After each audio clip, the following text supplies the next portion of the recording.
Welcome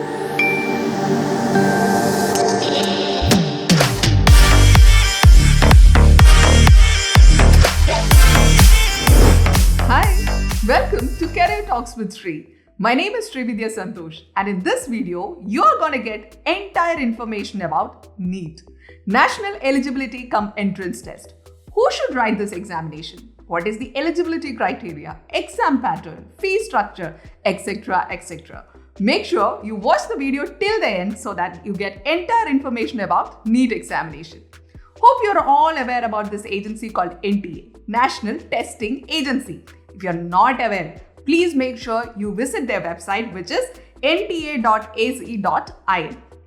The majority of the national level entrance examinations of India, including NEET, JEE, CUET, etc., are being conducted by this agency called the National Testing Agency.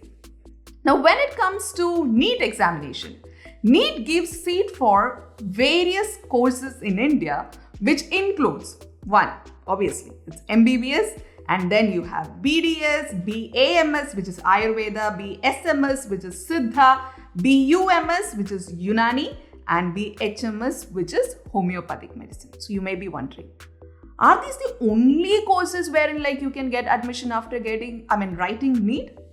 No, not exactly. Various states have come out with options saying that if you clear NEET examination, probably one state will give admission for nursing too. Maybe another state says that okay, we will give admissions for pharmaceutical courses, etc. So state-wise, this is something which you have to check. But national-wise, if you look into, these are the courses in which you can get in by clearing the NEET examination. And one more thing which is very important. Earlier, if somebody wanted to go to a foreign country for doing their MBBS program, there was no particular entrance examinations that they had to write from India to go and study these courses in a foreign country. But now it is mandatory that you should qualify in the NEET examination if you are planning to go abroad. So please make sure those children who are planning to go abroad also prepares for this entrance examination and qualify in this exam. Now you may be wondering how many seats are there for MBBS, right? Because as you know, a lot of children write this examination. I would say in India, you have something around 90,000 something seats, both in private as well as government sector in India, just for MBBS. And other than that, you have different seats for BDS, BAMS, BSMS, BUMS, BHMS, etc. Okay, so there are only less number of seats, and the number of children who appear for the NEET examination every year is very high. So please make sure that you prepare properly. So you may also be wondering, should everyone go for an entrance coaching if they want to clear NEET examination? I would put it this way. If you are not financially that sound, but you have the passion to become a doctor and you have the skill set to study properly, even if you don't go for an entrance coaching, you can clear this examination. The only thing is, you have to make sure that you prepare for this examination from grade 11 in a very systematic manner. Now, what is called a systematic manner? Even in YouTube, you will find a lot of free videos where they give coaching for these sort of entrance examinations. So make sure that you follow them properly and you start learning these things at least from the start of grade 11. Don't think that after grade 12, I'll complete my public examination and just for 1 month or 2 months, I will prepare for NEET and then write. It won't work that much because you need a proper systematic preparation. And if you can go for a coaching, the positive side of it is you will get a proper guided, mentored learning if you're going for a coaching. That's it. So if you are not in a condition to go for a coaching, don't ever think that you will not be able to clear this examination. There are a lot of children who have cleared this examination even without going for a coaching. But the positive thing in them was that they did a systematic learning. So if you can do that, you can also clear the examination. Fine. Now let's look into the eligibility criteria. Eligibility, obviously, You should have completed your grade 12 examination. At the time of admission, you should have cleared the examination and the scores should also be there. But before the scores come out, you can write the examination. Fine. You should have studied physics, chemistry, biology or biotechnology and English in your grade 12. Now, there is also a confusion in this eligibility criteria wherein a lot of kids ask what if we do NIOS or any other open scheme of studies, will we be able to write this examination? I would say the recent notification says those children who have completed 12th in an open scheme will not be able to appear for this examination and proceed further. Now, every year, these things changes. So please make sure, maybe you will be watching this video probably after 2 years or 3 years, I don't know. Because once you put a video in YouTube, it's always there, right? So if you are watching it probably after few years, please make sure to check whether that condition has changed or not. And also there will be some children who have not taken biology or biotechnology, but they would have studied physics and chemistry for the grade 12. Those children, they can take biology or biotechnology as an additional subject and clear the examination and become eligible for writing NEET.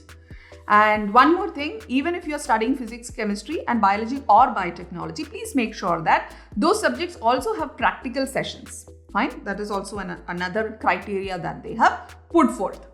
Now let's look into the exam pattern.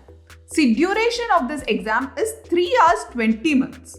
Now this 3 hours 20 minutes thing came up in the year 2022. Until then, it was just 3 hours of examination, that is 180 minutes. Now from 2022, the exam duration is 3 hours 20 minutes and the total number of questions is 200.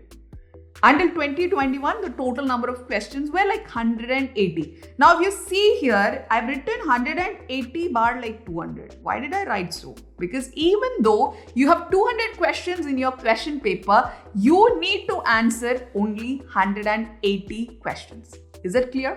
Now, the question type. It is all multiple choice question. You don't have an NVT type of question like the JEE examination. JEE, the pattern is little different. You even have NVT type of questions, but here you don't have that. For every question, you have options. You need to just choose from the options. Now, marking scheme. For each correct answer, you will get 4 marks. And there is also negative marking. If you mess up with an answer, if it goes wrong, okay, you're gonna lose 1 mark. Now, you have to clearly understand what the exam pattern is here. Each subject, if you see, physics, everything has got section A and section B. Physics has got a section A, section B. Chemistry has got a section A, section B, and also botany and zoology. Now, each of these subjects, if you see, section A always has 35 questions, 35 multiple choice questions. And section B also another 15 questions, which is multiple choice. Now, even though there are 15 questions in section B, okay? You have to understand this properly. Even though there are 15 questions, you need to answer only 10 questions. That is your choice. You can pick which 10 questions you need to answer. And unfortunately, or without knowing things properly, you have answered all 15 questions. They will pick only the first 10 answers that you have given. So please understand, you have a choice in section B, wherein from 15 questions, you need to pick only 10 questions. The same is the case with chemistry, botany and zoology. And totally, if you see, the total marks of this examination is 720. Now, each of this, if you see, from 15 questions, you are answering only 10 questions, right? Now, 10 into 4 is 40. That is how the calculation happens because, as I said earlier, each question, if you answer it correctly, you're going to gain 4 marks. So, total is 720 questions you have a total of 3 hours 20 minutes, which is 200 minutes. So, from this year, that is 2022, it is 200 minutes and 180 questions that you need to answer. Is it clear? Now, candidates can opt a question paper in any of the 13 languages that are mentioned in the screen for you. You have a lot of regional language options. Now, even if you are selecting a regional language, you will get the question booklet in 2 languages. One will be in your regional language and another would be in English. And don't think that if you are picking a thing like Punjabi, a language like Punjabi as a regional language option will not be available in South. Like if you are from Karnataka, okay, if you are from Tamil Nadu, if you are from Kerala, and if you're writing the exam there, you cannot opt for Punjabi as a language. So regional wise, there is a restriction. Each of the region, you can pick only the language from there. So either go only for English or you can choose for your regional language, wherein you will get the question paper both in your regional language and English. And this is also a big confusion that every time kids ask, because if they choose a regional language, will the question paper only be in the regional language? Then it's going to be a mess at times, right? Because some of the words, specifically the chemical names and things like that, if it comes in their regional language, it's not like chemical names, but what would I say? For example, the word like catalyst. In the regional language, it will have a different vocabulary for that. So if that vocabulary is coming in the question paper, maybe the kids would get a little confused. But the regional language will always help them to have a better understanding about the question. And also there are some schools wherein like they teach the entire program in their regional language, and the public exam has also been written in the regional language. For them, this is okay. But if you want a clear understanding of the question paper, you can pick both regional language as well as in English. This is what you have to understand about this. Now comes the fee structure. Fee structure, if you see, for general category, it is like 1,600 rupees. Now, general category for the EWS and OBC NCL category, it is 1,500 rupees, and SC, ST and PWBD and third gender, it is 900 rupees.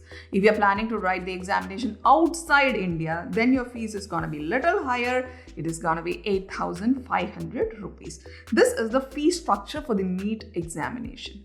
Now, you also need to know, like as I said earlier, how to prepare for this exam properly. Please make sure every chapter that you learn for your public examination will have at least 500 questions that may come for an examination like NEET. So make sure you study that parallelly. You study for your public exam. Also, all the questions that can come from that particular portion for a NEET examination or JEE examination, you have to study it at the same time. If you study it like that, this is going to be easy for you. I know there may be some other doubts that is popping up in your minds right now. If there is something like that, please make sure that you comment so that I can answer those questions in an upcoming video. Good luck!